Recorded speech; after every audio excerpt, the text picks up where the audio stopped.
Hey friends, so today we are going to do the mid-year book Freakout tag. So I haven't posted in a while, mostly because I've been in a reading slump, which also puts me in a content slump, but also because life has been lifing. But I decided to do this video just so you guys can catch up on my reading so far this year. So without further ado, let's just get into the questions. And the first one is, what is the best book that I've read so far this year? And so without a doubt, for me, that book is going to be Honey and Spice by Balu Babalola. And so this book had me giggling, kicking my feet up in the air, and for once in my life, I actually have a book crush. Like, the main guy in here is probably the first time I've ever had a book crush on anybody.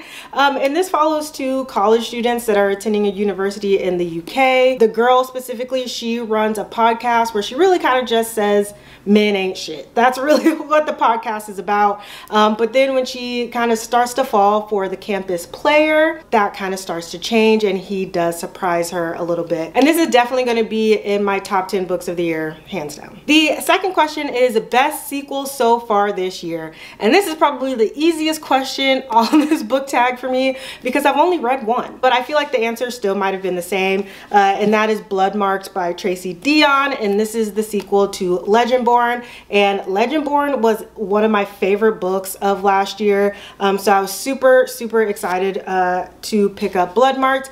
And I ended up giving this 4 out of 5 stars just because our main character Brea really started to get on my nerves a little bit. Like, she was really hard-headed in this book, but I think it still helped progress the story forward. There's also a love triangle in this book that I think everybody tends to love, and I'm really not someone who typically enjoys love triangles, but this one, it's doing something because you truly don't know like who she is leaning towards. Like, one moment it's one person and the next moment it's another person, and all of that is happening while they are trying to fight these demons, and they are kind of trying to combat the order or the society that they're in. I can't wait for the next book in the series.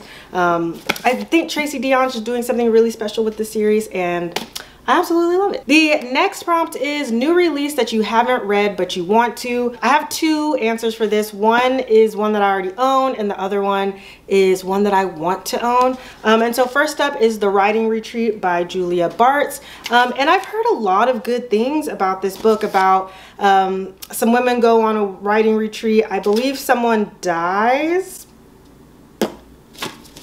the retreat, and they kind of have to figure out what's going on. I really haven't heard a single bad thing about it. I'm definitely interested in picking this up, especially because it's from an author that I haven't read from before, so I'm always looking to try to broaden my horizons when it comes to new authors. And then the second book for this prompt is going to be The Marriage Act by John Mars. So one of my favorite books of all time, The One, is by John Mars, and so I'm super interested in picking up The Marriage Act. So The Marriage Act takes place in this world where you get punished for being single, but on the flip side of that, if you do get married, the government is allowed to like watch in on how the marriage is going. They can monitor every single fight that you guys have and kind of intervene to make sure that the marriage stays together. And I'm hoping that I really like this one because I feel like it kind of plays off of the trope that's happening in The One, where, you know, this algorithm decides who your perfect match is. So I'm really hoping that I enjoy this one. I have seen one review so far that wasn't that great. Someone DNF'd it, but you never know. Everybody has different tastes, so I'm really hoping that I like this one. And then we have the most anticipated release for the second half of the year. And so for me, that is going to be Family Lore by Elizabeth Acevedo. I was lucky enough to get an art copy of this, which I'm super excited about. Elizabeth Acevedo is an author that I've given solid 5 stars to. Every book I've read by her, 5 stars. So obviously this is one of my most anticipated books of the entire year, especially because Elizabeth Acevedo usually writes YA, but this is an adult novel, and it follows a girl named Flor, and she can predict to the day when someone can die, but she decides to have a living wake. So then people are like, is she about to die? Has she seen someone else in our family about to die? There's some other secrets going on in the family, and this book follows the 3 days leading up to the wake. So I'm super excited to get into this one, and it comes out August 23rd of this year. All right, and so this next prompt is biggest disappointment so far this year, and I'm a little nervous because this book was like people's favorite books of last year. The book is Babel by R.F. Kuang. So there are a few reasons that this book was disappointing. Objectively, this book is so well written, so well researched, and I can understand why other people like it. However, it was disappointing to me, one, because I feel like the way that I went into the book and the way that it was pitched to me was that it was dark academia. And this is not that. This is heavy on the academia. That part is right. But it wasn't like as dark as I was expecting or hoping it to be. And it was just too academia focused. And I also didn't really connect with the characters the way that I was hoping to. And the magic system really wasn't magicking, you know, the way that I was hoping it would. It was very like light magic. And if I could describe this book, I would say it's almost like historical fiction with a touch of magic in there. And so that's a lot of the reason that I was disappointed going into it, just because I didn't have the right expectations around what it was. I would also say that it was just disappointing, like I said, just because I didn't enjoy it. Like, it wasn't a bad book, but the word enjoy isn't something that I would use. Again, just going back to it being too academia heavy, and I feel like it was just really long. And yeah, I say all that to say I didn't hate it. I think I ended up giving it like a 3.5 stars out of 5. But this, I had big expectations for this with everybody hyping it up, and it just wasn't for me. Okay, so before all of you R.F. Kuang stans come for me in the comments, the next prompt is your biggest surprise of the year. And I also have 2 books for this, but the first one is Yellowface by R.F. Kuang. Okay, so I decided to give this a go a couple weeks ago after I went to an R.F. Kuang signing, and I was so pleasantly surprised by this. I was nervous after reading Babel because I didn't love it, that I wasn't gonna love this, but this is a completely different genre than Babel. I feel like it has a different voice. Although I can tell it's written by the same author, it was just so fun to read. And so Yellowface is about a woman who steals her friend's manuscript after her friend dies. And this story is really interesting because the friend who dies is Asian and her friend is white. And her friend kind of rebrands herself when she publishes this manuscript, so that she's kind of racially ambiguous. And so the satire piece in this book comes from just the publishing industry in general. You know, I think there was a lot of conversation about like own voices and imprints that were specifically for marginalized groups and people of color, and then you know how they slowly started to shut down after a while, and just the publishing industry in general when it comes to minority writers. And this book is so unserious. Okay, but like in the best way. Like, there were so many times where I was like, this book is absolutely ridiculous, but I loved it. Like, the way I sped through it, I ate it up. Like, it was unserious, but it still talked about real life and serious issues in the publishing community. And I feel like it was just really special the way that this was done. And I gave it 5 out of 5 stars, and I absolutely loved it. At the signing with R.F. Kuang, she did talk about some of her future projects and how she's planning on writing multiple different genres. So I definitely will pick her up in the future. While I didn't necessarily enjoy Babel, I absolutely loved Yellowface. So definitely very surprising, because you never know when it comes to authors that you didn't vibe with the first time. So glad I picked this one up. And so the other book that surprised me was Carrie Soto is Back by Taylor Jenkins Reid. And this book surprised me again because the first time I read from Taylor Jenkins Reid, I didn't really vibe with her writing. And the book that I read was Daisy Jones and the Six. And I know a lot of people love that book, but it was just very lackluster for me. And so Carrie Soto is Back is about a famous tennis player. And so we follow her career as she's young, as well as when she gets older, and then she decides to retire, but then someone comes in and is about to beat her record and kind of claim her title as like the best tennis player ever.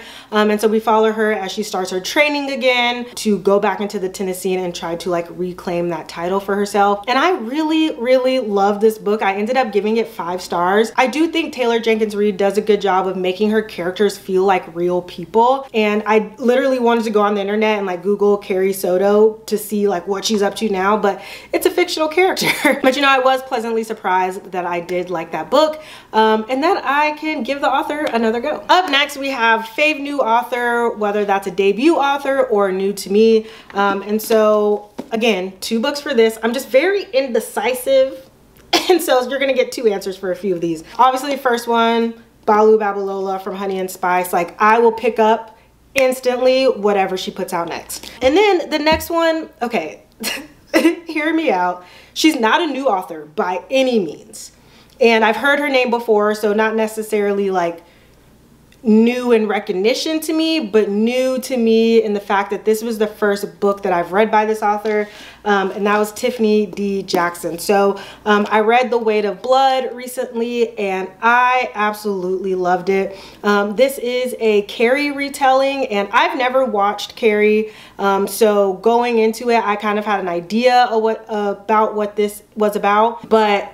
I kind of went into it with a blank slate almost. The way that it's retold is that there is a mixed girl who's passing as white for most of her life, until it rains one day, and then her hair puffs up as her afro, and then people start making fun of her at school for being mixed. There's also a segregated prom, and so at this segregated prom, an incident happens.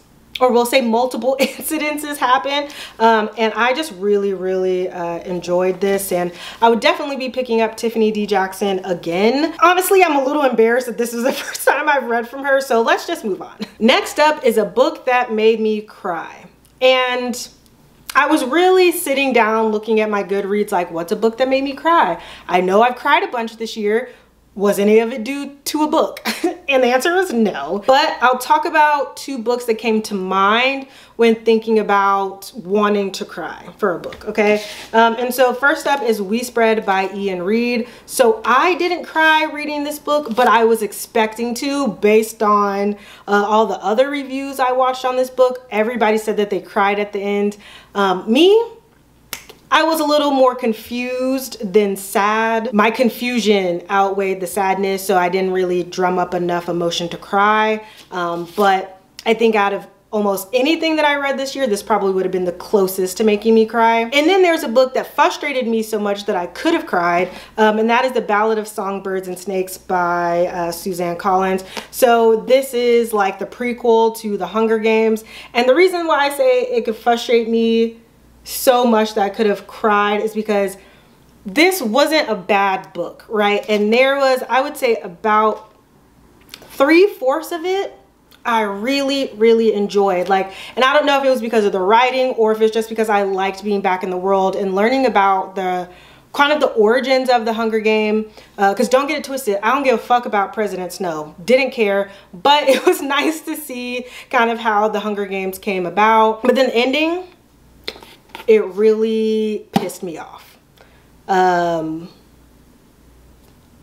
It really pissed me off, and it went back to me thinking, Miss Collins, why didn't you write Hamage's Games?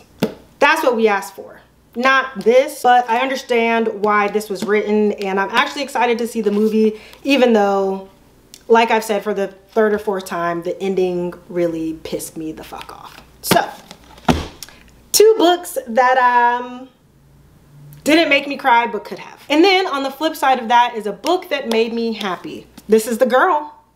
This is that girl for me. Again, giggling with my feet kicking in the air, okay? Super happy, blushing like I was the one that was falling in love.